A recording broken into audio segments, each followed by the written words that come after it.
नमस्कार दोस्तों, मैं हूं गुमनाम और आप सुन रहे हैं हॉरर कहानी, वो भी मेरी जुबानी। दोस्तों, आज की कहानी ट्रक ड्राइवर की है जिनका नाम रघुनाथ गायकवाड़ है। तो चलिए अब यह कहानी रघुनाथ गायकवाड़ के नजरिए से सुनते हैं। लेकिन उससे पहले आप लोगों से एक शिकायत है। आप लोग स्टोरी को पूरा सुनते हैं लेकिन लाइक नहीं करते हैं। इस बार मैंने आप लोगों से बहुत उम्मीद लगाई है कि आप लोग अब की बार वीडियो को लाइक भी करेंगे और चैनल को सब्सक्राइब करके अपना सपोर्ट भी जरूर दिखाएंगे।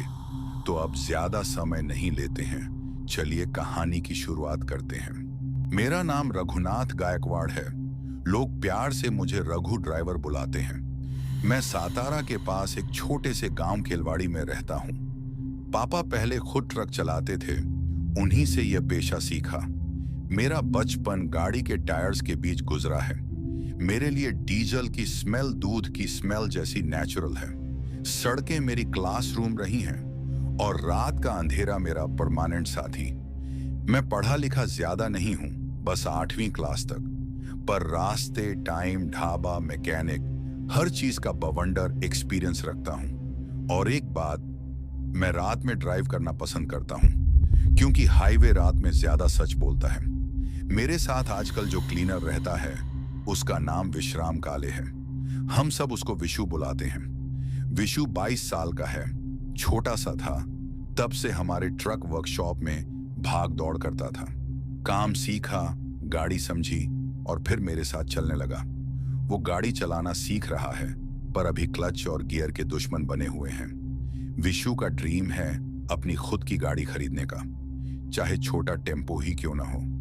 मैं उससे हर रात के ड्राइव में बोलता हूं, विशु, हाईवे कभी किसी को माफ नहीं करता। सीखना है तो पहले उसका डर समझ। और वो हंसते हुए बोलता है, भाऊ, डर को हम चाय में डुबोकर पी जाते। हम दोनों जिंदगी भर के साथी नहीं हैं, पर रात के सफर ने हम दोनों को एक अजीब रिश्ता दे दिया है, खामोशी वाला रिश्ता। और उस रात, जिस रात की बात मैं आपको सुना रहा हूं, हम कोल्हापुर से नासिक साइड सब्जी का माल चढ़ाकर भोर घाटी वाला रास्ता ले रहे थे क्योंकि टाइम कम था और सुबह तक सब्जी मंडी पहुंचना जरूरी। बस यहीं से शुरू होती है वो शापित रात जिसमें मैं और विशु अंधेरे, हवा और मौत के साथ अकेला छोड़ दिए गए। रात धीरे धीरे गहरी होती जा रही थी। ट्रक जंगल के बीच से निकल रहा था। अंधेरा और बढ़ गया था। हवा ठंडी थी और रास्ते में घना कोहरा जमा हुआ था। रघु स्टीयरिंग पकड़कर चुपचाप आगे देख रहा था। विशु साइड में आराम से बैठा बीड़ी पी रहा था। 2 घंटे हो गए थे बिना किसी आवाज के। ना कोई ट्रक, ना बस, ना गाड़ी, बस जंगल और हम। घड़ी में 9 बज चुके थे। अचानक विशु ने साइड मिरर में झांक के देखा और उसका चेहरा सफेद पड़ गया। उसने धीरे से रघु के कंधे पर हाथ रखा। भैया, जरा मिरर में देखो। रघु ने हल्की सी नजर डाली। क्या हुआ रे? विशु का गला सूख गया। ट्रक के पीछे माल के ऊपर कोई बैठा है। उसका पैर पूरा जला हुआ लटक रहा। रघु ने तुरंत मिरर में देखा लेकिन कुछ नहीं, खाली। रघु ने गुस्से में कहा, अरे तू पागल तो नहीं हो गया? मिरर में कुछ नहीं है। बस यही शब्द बोले थे, तभी ट्रक ने जोर से झटका मारा और अचानक इंजन बंद हो गया। गाड़ी बिल्कुल बेजान। रघु हैरान, ये अचानक से क्या हो गया? विशु की सांसें तेज हो रही थीं। भैया, मुझे कुछ ठीक नहीं लग रहा। मैंने जला हुआ पैर देखा। सच में कोई बैठा था पीछे।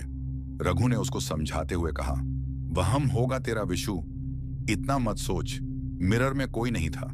विशु ने फिर से मिरर में देखा और इस बार उसने चीख मार दी, भैया!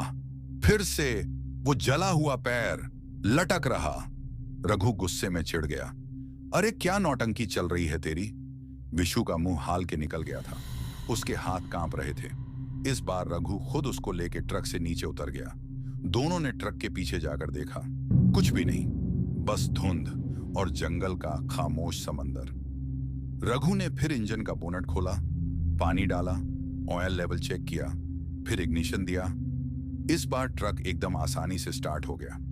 विशु डरते हुए केबिन में बैठ गया और रघु ट्रक को फिर से रात के अंधेरे में आगे ले गया। टाइम बीत गया, सन्नाटा और गहरा होता गया। रात के 12 बज चुके थे। पेट में भूख लग रही थी। विशु बोला, भैया मुझे भूख लग गई, चलो कहीं रुककर खाना खा लेते हैं, हाल खराब हो रहा है। रघु ने एक साइड जगह देखी जहां जंगल थोड़ा खुला और सन्नाटा और गहरा था। ट्रक रोका, दोनों ने अपना टिफिन निकाला। रघु चावल और सब्जी खोल रहा था, विशु रोटी फाड़ रहा था। अचानक से जंगल में एक औरत के रोने की आवाज आई, पतली सी, दर्द भरी। विशु का मुंह सफेद पड़ गया। रघु मरमर कर बोला, अबे ये रोने की आवाज कहां से आ रही है? विशु ने डर के साथ आगे रास्ते की तरफ उंगली की। भैया वो देखो, सामने एक औरत बैठी है। रघु ने पलट कर देखा, कुछ नहीं, बिल्कुल कुछ नहीं। रघु ने विशु को घूरते हुए बोला, यार तू मुझे डरा रहा है क्या? यहां तो कोई नहीं। पर विशु का मुंह देखकर लग रहा था उसका खून जम गया हो, क्योंकि उसने क्लियरली देखा था घूंघट गिराकर रोड के बीच कोई औरत बैठी थी और अब वो वहां नहीं थी। दोनों चुपचाप खाना खाने लगे, पर विशु बार बार बोला, भैया बस हो गया, यहां से निकलो, ये जगह अच्छी नहीं है। रघु मुस्कुराकर बोला, अरे रुक जा, एक सिगरेट पी लूं, क्या हड़बड़ा रहा है? पर यही वो रघु की सबसे बड़ी गलती बन गई, क्योंकि सिगरेट के पहले ही एक जोर का धड़ से आवाज हुआ और एक आदमी का कांटा हुआ सर ट्रक के बिल्कुल सामने पटाख से गिर गया। रघु का होश उड़ गया, विशु का दिल मुंह को आ गया और दोनों की सांसें सीधी जम गईं। रघु और विशु दोनों का खून सीधा जम गया। ट्रक के सामने जमीन पर वो कटा हुआ सर पड़ा था, जैसे किसी ने जोर से फेंक दिया हो। आंखें खुली हुई और बीच रात अंधेरे में बस हम दोनों को घूर रही हो। विशु का गला सूख गया। भैया ये कैसे? रघु ने हाथ से उसको चुप रहने का इशारा किया। दोनों सीधे खड़े हो गए। हवा और ठंडी लगने लगी। जंगल खामोश था, ऐसे जैसे सांस रोके बैठा हो। रघु धीरे से ट्रक के सामने चला, सर के पास घुटनों पे बैठकर नजर मारी। वो सर बिल्कुल ताजा लग रहा था, लाल खून धुंध में फैल रहा था। कोई जानवर नहीं, कोई आदमी नहीं, कोई पैरों के निशान नहीं, बस सर। विशु ट्रक के दरवाजे से चिपक कर डरे हुए सूरत में पड़ा था। रघु को समझ नहीं आ रहा था क्या करे। तभी जंगल के बीच से हल्की सी फूंक फूंक कर हंसी की आवाज आई, जैसे कोई मजा ले रहा हो। विशु चीख पड़ा, भैया वहां कोई है? रघु ने टॉर्च निकाली, जंगल में डाली। हवा से पेड़ हिल रहे थे और धुंध बीच बीच से कट कट के आगे बढ़ रही थी, पर कोई नहीं। सर अभी भी वहीं था।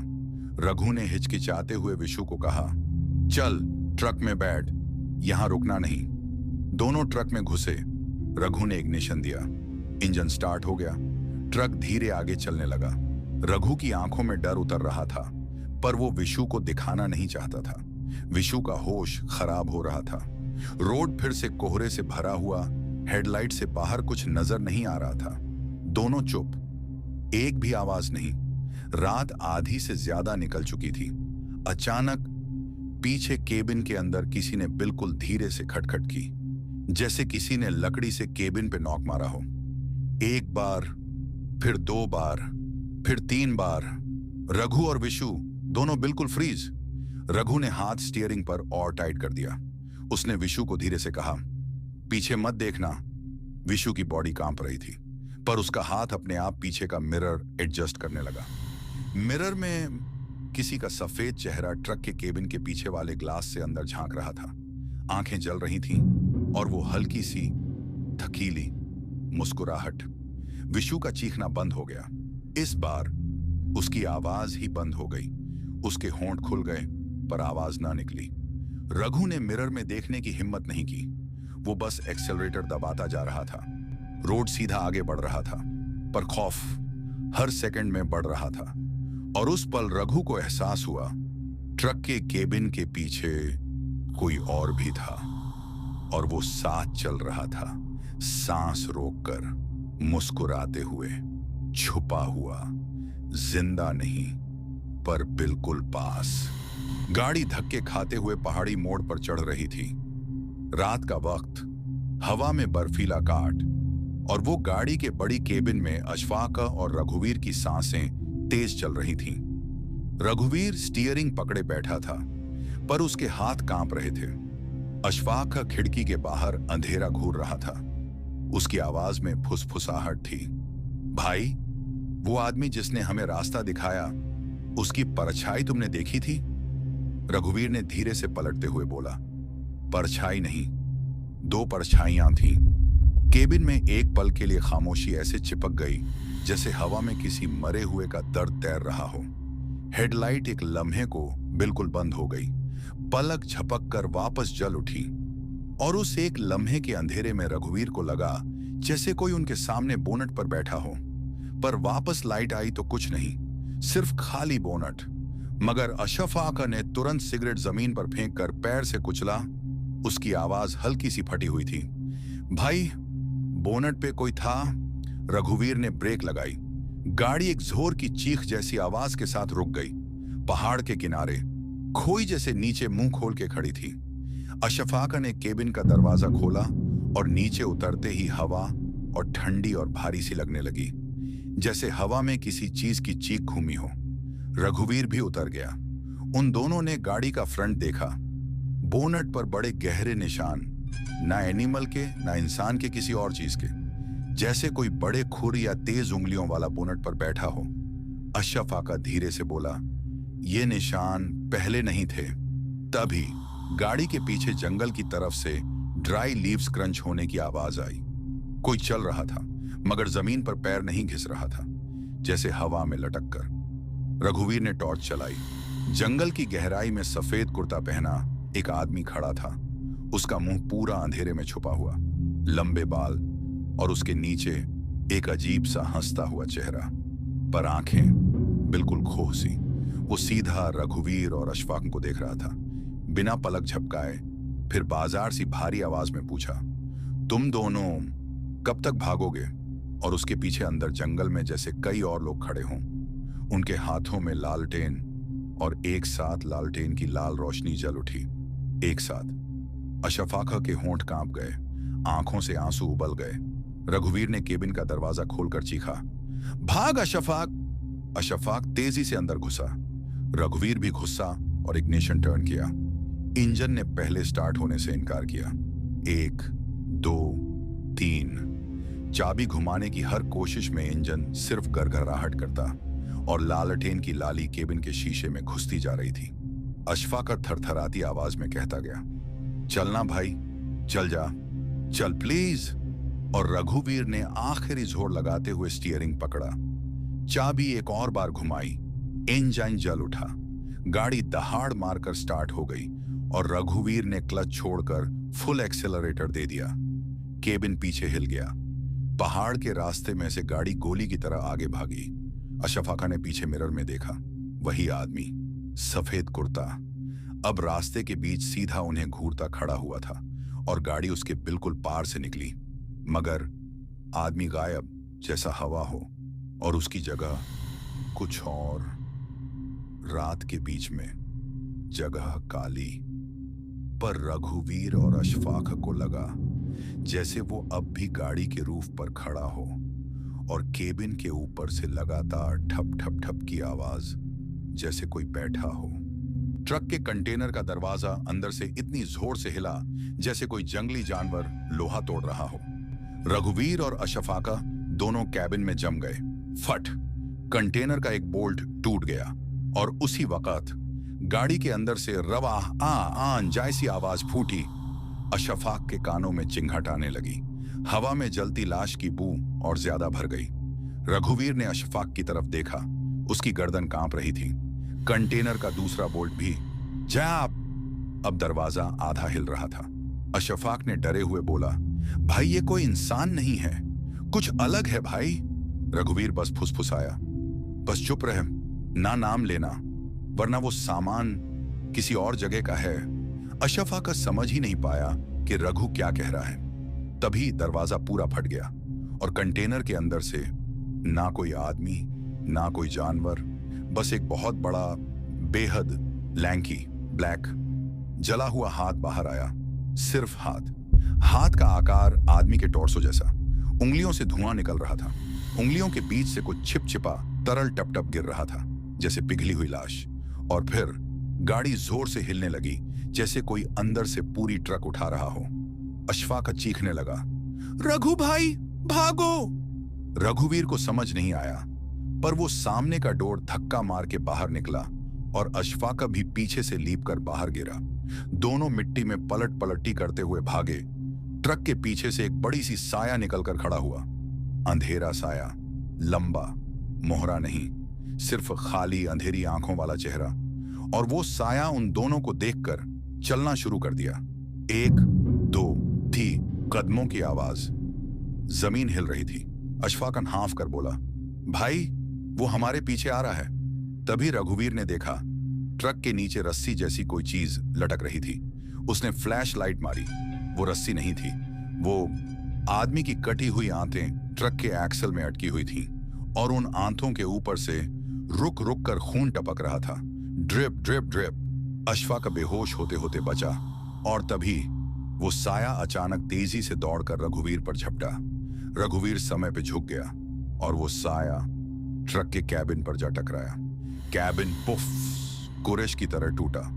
रघुवीर अशफाक को खींचकर पीछे जंगल की तरफ भागा, लेकिन भागते हुए उसने पीछे मुड़कर जो देखा, उसका जीवन पलट गया। ट्रक के कैबिन में वही मरे हुए आदमी का कटा हुआ सर फिर से कैबिन पर बैठा था, और वो सर धीरे धीरे मुस्कुराया। आंखों से आग टपक गई, और तुरंत साया उस सर को उठाकर अपनी गले पर रखकर स्यू लाइक तरह चिपका रहा था, जैसे वो आदमी दोबारा जिंदा हो रहा हो। अशफाक ने डर के मारे कहा, वो आदमी है या भूत? रघुवीर ने आंखों में आंसू लेकर जवाब दिया, ना आदमी ना भूत, वो हमारे साथ माल में आया था, अब हमें लेने आया है। और तभी वो साया पूरी रफ्तार में उन दोनों की तरफ दौड़ा। कहानी अभी यहीं नहीं रुकेगी, अभी असली कयामत बाकी है। रात और गहरी हो चुकी थी। अंदर से ट्रक उथल पुथल हो रहा था, और वो साया, वो जलता हुआ हाथ, वो कटा हुआ सर, सब जंगल की सर्दी में हम दोनों का पीछा कर रहे थे। मैं, रघुवीर और मेरे साथ विशु, हम दोनों भागते ही जा रहे थे, लेकिन जंगल का रास्ता समाप्त जैसे हो गया था। पेड़ इतने घने कि हवा भी घुसने से डरे। वो साया हमें देखकर रुक गया, उसकी आंखें जैसे अंगार। विशु का हाथ मेरे से छूटा, मैं नीचे गिर गया। विशु पीछे मुड़कर मुझे उठाना चाहा ही था, तभी एक इतनी जोर से चीख हवा में गूंजी कि पूरा जंगल जाग उठा, और वो साया विशु पर झप मारकर लपका। विशु का गला पकड़ लिया। विशु तड़पता रहा, मैं चीखता रहा, छोड़ दे उसको, लेकिन उसने नहीं छोड़ा। विशु की गर्दन से रक्त छंटने लगा, उसके पैर कांप रहे थे, और वो साया उसे हवा में उठाकर पेड़ के तने से टकरा गया। फट! विशु की सांसें रुक गईं, उसकी आंखें खुली रह गईं। वो वहीं गिर गया, बेहोश नहीं, मर चुका था। मेरी सांसें बंद हो गईं, पैर लगभग जम गए। वो साया विशु की लाश के पास बैठ गया, जैसे उसने कुर्बानी ले ली हो। मैं रुककर सिर्फ देख पाया, कुछ नहीं कर पाया। वो मेरी जिंदगी की सबसे बड़ी हार थी। तभी पीछे से एक मंत्र जैसे आवाज आने लगी, महामृत्युंजय जैसे, दम भरी दर्द भरी। मैं मुड़कर देखता हूं, एक साधु बाबा, लंबी जटाएं, माथे पर रक्त तिलक, लाल चंदन, हाथ में त्रिशूल, ऐसे चल रहे थे जैसे पहले से सब जानते हों। बाबा ने कहा, यह रास्ता श्रापित है पुत्र, ये हाईवे, इस गांव का हर पापी, इस जंगल का हर खून, इस ट्रक के अंदर आधी रूहों का बोझ है। मैं रोकर बोला, बाबा, उसने मेरे दोस्त को मार दिया।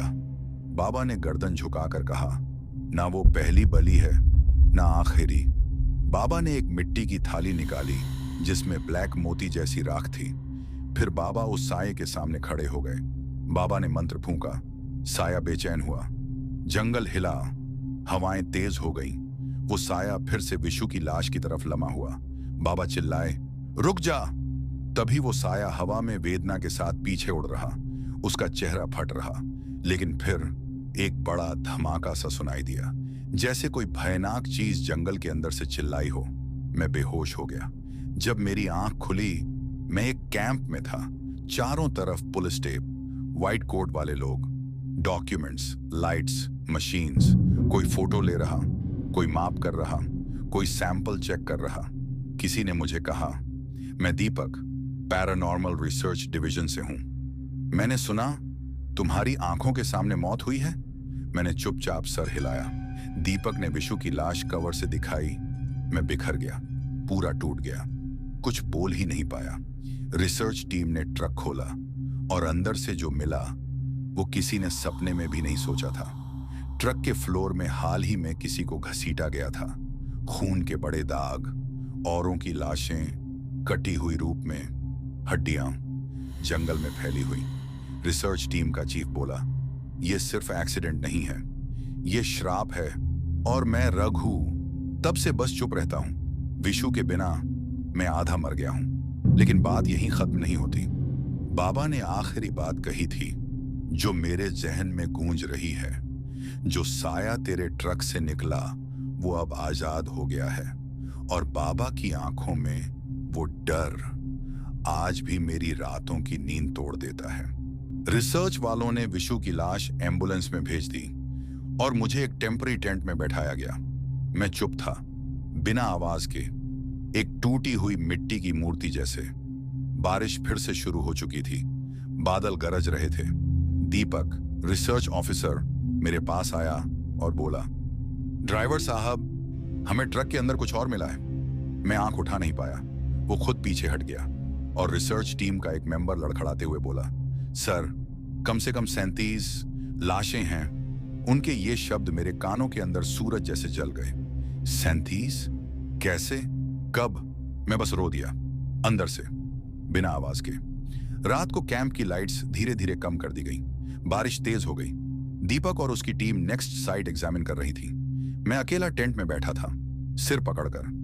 और तभी वही आवाज, वही चिंगार, वही सांस फिर से टेंट के बाहर से गुजरी, जैसे कोई मेरे टेंट के चारों तरफ गश्त लगा रहा हो। मैं घबरा गया। टेंट का जिप खोलकर बाहर झांका। कोई नहीं, सिर्फ जंगल, सिर्फ अंधेरा, सिर्फ बारिश। मैंने टेंट बंद कर दिया और चुप होकर आंख बंद कर ली। सुबह रिसर्च टीम का एक्सपोजर खत्म हुआ। मीडिया आई, पुलिस आई, डर दर्जनों में फैल गया। लोकल पेपर की हेडलाइन बनी, श्रापित हाईवे का राज, 37 लाशें। मुझे लोगों ने हीरो बोल दिया, जबकि मैं सिर्फ एक लाचार आदमी था। पर असली खौफ तब हुआ जब विशु के घर से फोन आया। उसकी मां चीख रही थी, रघु, तू क्यों बच गया? मेरा बेटा क्यों चला गया? मैंने कुछ नहीं बोला। मैं बोल नहीं सकता था। मेरे पास जवाब ही नहीं था। मैंने विशु का चेहरा आखिरी बार मॉर्चरी में देखा। वो बिल्कुल शांत था, वैसे ही जैसे वो बचपन में सोया करता था। उसकी मां ने उसका सर बालों से साफ किया और मैं उस वक्त टूटकर अंदर से मर गया। अंतिम संस्कार में बर्दमान आग के ऊपर विशु की लाश रखी गई। आग ने उसे पकड़ लिया, शोलों ने उसे घेर लिया। उसके चेहरे का रंग बदला और मैं खड़ा देख रहा था, बस देख रहा था, कुछ नहीं कर सकता था, कुछ नहीं। आग के बीच मुझे वो साया एक पल के लिए फिर से दिखा, हवा में, आग के पीछे, जैसे वो टुकड़े हुए बदन के कॉर्नर से हंसी कर रहा हो। पर इस बार मैंने सिर झुका लिया और आंखें बंद कर ली।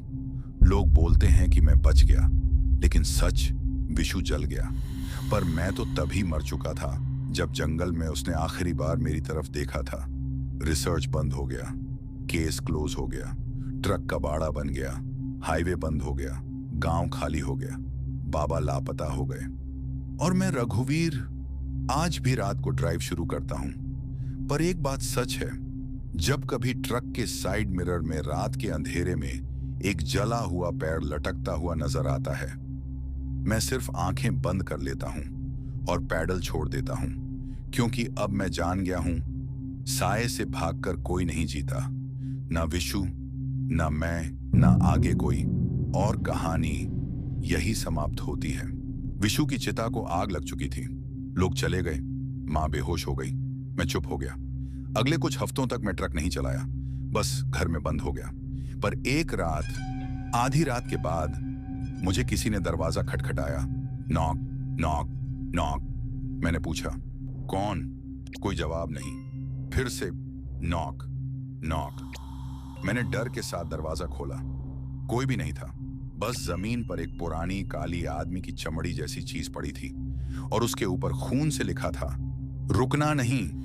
मेरे हाथ कांप गए। मैंने तुरंत वो चिट्ठी उठाई नहीं। उस रात मुझे नींद ही नहीं आई। अगले दिन सुबह सुबह डोरबेल बजी। गेट के बाहर पुलिस जीप। उनकी आंखों में अजीब सी बेचैनी थी। एक ऑफिसर ने बोला, रघुवीर जी, रिसर्च टीम की कैंप वाली फाइल उन्होंने खोली नहीं थी। कल रात रिसर्च टीम के 3 मेंबर उस जंगल में लापता हो गए। मिला क्या? ऑफिसर ने रात की बाकी बात धीरे में कही। सिर्फ जली हुई लाशें, पहचान मुश्किल। और एक और नर्स ने कहा, उनके बॉडी के पास कोई था। मैंने पूछा, कौन? ऑफिसर ने आंख चुराकर बोला, एक आदमी जिसने हाथ में त्रिशूल पकड़ा था, साधु जैसे कपड़े, पर चेहरा आधा जला हुआ। मैंने सुने का नाटक किया, पर मेरी रूह कांप गई क्योंकि वो जोड़ कहता गया। ऑफिसर ने लास्ट लाइन बोली। उस आदमी ने एक ही बात कही, ट्रक का ड्राइवर अभी जिंदा क्यों है? मेरी सांसें रुक गईं। ऑफिसर ने कहा, ड्राइवर का नाम विशु लिखा था रिकॉर्ड में। मैंने हाथ हिलाया। नहीं, ड्राइवर मैं था। ऑफिसर खामोश हो गया। उसके चेहरे का रंग उड़ गया। उसने फाइल चेक की और उस फाइल में ड्राइवर के नाम के सामने विशु लिखा था और क्लीनर के नाम के सामने रघुवीर। मैंने डर में हल्का सा बोला, गलत है। ऑफिसर ने फाइल में लिखा लास्ट नोट पढ़ा। अगला नंबर क्लीनर का है, वो अपने आप ट्रक चलाने लायक होगा। और नीचे सिग्नेचर था, विशु। मैं तब समझा, विशु मर नहीं रहा था, उसे लिया गया था। मैं बचा नहीं था, मुझे रखा गया था, एक वजह के साथ। उस रात 3:27 सुबह मैंने अपने विंडो के बाहर देखा। घर के सामने मेरा पुराना ट्रक खड़ा था, इंजन चालू, हेडलाइट्स ऑन, स्टीयरिंग पे कोई बैठा। और वो कोई मेरा दोस्त नहीं था, बस काली रूह, मुंह की हड्डी जैसी हंसी। उसने धीरे से सिर घुमाकर मुझे देखा और हाथ से इशारा किया, चलो, रात लंबी है। रात 3:27 सुबह ट्रक घर के बाहर खड़ा था। इंजन खुद ब खुद चल रहा था। गाड़ी के केबिन में वही अंधेरा साया बैठा हुआ। उसकी आंखें सीधा मेरे बेडरूम की विंडो पे, जैसे मुझे बुला रहा हो। मैं थोड़ी देर छुपकर खड़ा रहा, पर फिर कुछ अजीब हुआ। ट्रक की हॉर्न खुद बजने लगी, एक ही रिदम में, बीप बीप बीप, जैसे कोई कह रहा हो, आजा, अब वही टाइम आ गया है। मैं डर के साथ सीढ़ियां उतर के नीचे आया। घर बिल्कुल खामोश। मैंने दरवाजा खोला। ठंडी हवा में जलती लाश की बू फिर से सालों पुरानी। जहां ट्रक खड़ा था उसके नीचे एक लाश की परछाई जैसी चीज घूम रही थी, जैसे किसी ने कपड़े उतार के जमीन पे फेंके हों। ट्रक की कैबिन लाइट जल गई और मैंने देखा, स्टीयरिंग पे अब कोई नहीं था, कैबिन खाली, इंजन खुद बंद हो गया। सब नॉर्मल, जैसे कुछ हुआ ही नहीं। बस हवा में विशु की हंसी की हल्की सी खुशबू। और मैं समझ ही नहीं पाया कि ये मेरा वहम था या सच। सुबह मैं गांव की तरफ निकल गया। दिल भारी हुआ, डर बहुत। वहां गांव वाले एक साधना कर रहे थे। बीच में एक तावीज, जलती लकड़ियां और 3 आदमी बीच में बैठ के मंत्र पढ़ रहे थे। बाबा लौट आए थे। वो मुझे देखकर बोले, तू बच नहीं रहा, तू धीरे धीरे उसकी जगह ले रहा है। मैंने घबरा कर पूछा, किसकी जगह है? बाबा ने आंख में आंख डालकर कहा, ट्रक के असली ड्राइवर की। मैं घूम गया। कौन सा असली ड्राइवर? मैं ही तो था। बाबा ने कहा, ट्रक जिस आदमी का था वो तो 15 साल पहले जल गया था, उसकी लाश कभी नहीं मिली। मेरे पैर ठिठक गए। बाबा ने आखिरी बॉम्ब छोड़ा। वही आदमी विशु को लेकर गया। अब तो उसके ट्रक का नया रखवाला बनने वाला है। रात आई। मैंने सोचा मैं घर में बंद रहूंगा, पर आधी रात को दरवाजा अपने आप खुला और वही चिट्ठी फिर से हवा में उड़कर मेरे बेड पर गिर गई। इस बार खून से बड़ा लिखा था, ड्राइवर राघुवीर, फाइनल रोड रेडी। और लेटर के पीछे एक वक्त लिखा था, 4:12 सुबह। उसके नीचे एक नाम, विशु, और एक लाइन। मैं रुक गया। अब तेरा नंबर है। 4:12 बजे सुबह। मैं खिड़की से बाहर देखता हूं और ट्रक फिर से ऑन, पर इस बार कैबिन में कोई और बैठा था। वो विशु। बिल्कुल वैसा जैसा मरा नहीं होता।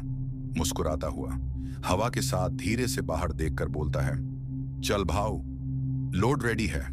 और उसके पीछे सीट पर एक भूतनी का जला हुआ पैर दोबारा लटक रहा था। रघु का दिमाग अभी भी बोझ जैसा था।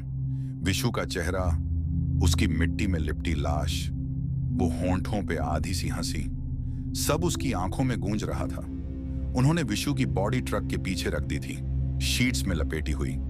सालों पुराना फ्रेंड, साथ में कितना सफर किया, और आज उस जंगली रास्ते पर वो अकेला रह गया। साधु बाबा, जिनकी आंखों में अजीब सी क्षमता थी, धीरे से बोले, रघु, ध्यान से सुन। जिस चीज ने तुम्हारे दोस्त को खाया है वो अभी खत्म नहीं हुई।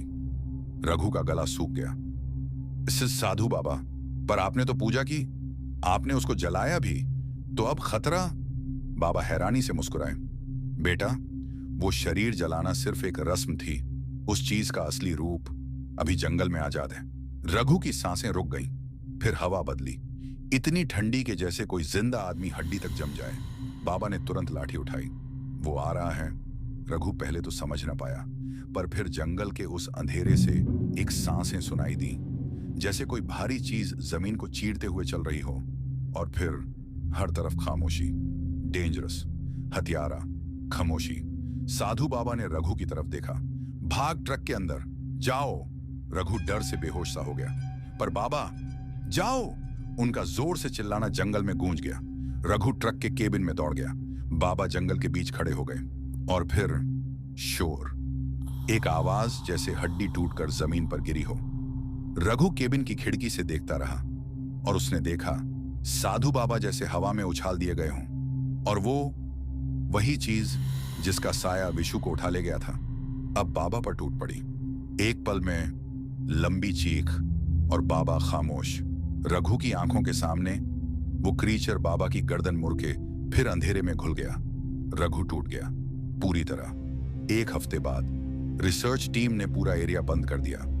हैजमट suits, drones, samples, blood stains, vehicle tracking, CCTV analysis, scientist, police, media, सब। पर क्रीचर का कोई सबूत नहीं मिला।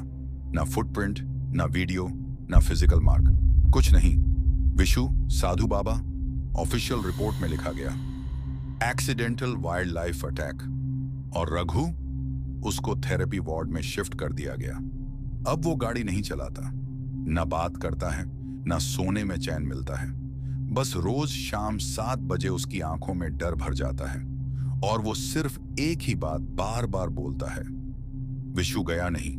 वो आधी रात को वापस आता है, बहुत ठंड लेकर। रिसर्च टीम की रिपोर्ट में लास्ट पेज पर एक हैंड रिटन नोट मिला। किसी रिसर्चर ने लिखा था, लगता है ये क्रीचर इंसान के इमोशन ट्रैक करता है। फियर, ग्रीफ, दर्द, यही उसका खाना है। तो मेरे दोस्तों, आज की हमारी यह डरावनी और सच्ची कहानी खत्म होती है, लेकिन मैं इस चैनल में आप लोगों के लिए हर दिन एक अनोखी और सच्ची ट्रक ड्राइवर और बस ड्राइवर की आप बीती लेकर आता हूं। लेकिन आप लोग प्लीज हमें सपोर्ट करने के लिए हमारे इस वीडियो को लाइक करके चैनल को सब्सक्राइब कर लीजिए। और अगर आप भी अपना नाम नेक्स्ट वीडियो में अनाउंस करवाना चाहते हो तो इस वीडियो के कमेंट सेक्शन में अपना नाम लिख दीजिए। और हम लोग मिलते हैं नेक्स्ट वीडियो में एक नए और डरावनी कहानी के साथ। तब तक अलविदा।